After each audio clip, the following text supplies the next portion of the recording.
হাই student, আজি আমি লিখিম ইণ্টাৰনেটৰ বিষয়ে ৰচনা এটা পাঠতে।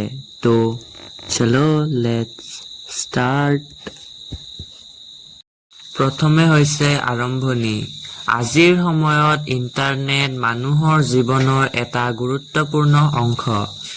ই হৈছে এটা বিশ্বব্যাপী যোগাযোগৰ ব্যৱস্থা, যাৰ জৰিয়তে আমি সহজে যিকোনো ঠাইৰ সৈতে সংযোগ স্থাপন কৰিব পাৰোঁ। আৰম্ভণিৰ পিছতে হ'ব উপকাৰিতা। ইণ্টাৰনেটৰ মাধ্যমেৰে আমি শিক্ষাৰ তথ্য, সংবাদ আৰু মনোৰঞ্জনৰ সুবিধা পাওঁ। ইয়াৰ যোগেদি ছাত্ৰ-ছাত্ৰীয়ে ঘৰতে বহি কোনো পাঠ ভালদৰে বুজিব পাৰে। ই বন্ধু-বান্ধৱৰ সৈতে যোগাযোগ কৰিবলৈও সহায় কৰে। অপকাৰিতা। ইণ্টাৰনেটৰ কিছু অপকাৰিতাও আছে।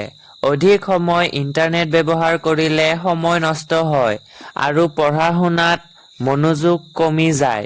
কিছুমান সময়ত ঠগ বাঞ্ছনাৰ ভয়ো থাকে। লাষ্ট হৈছে সামৰণি। সেয়ে ইণ্টাৰনেটক সঠিকভাৱে ব্যৱহাৰ কৰা উচিত।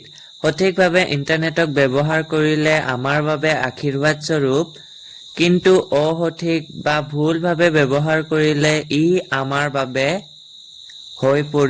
অভিশাপ হৈ পৰিব।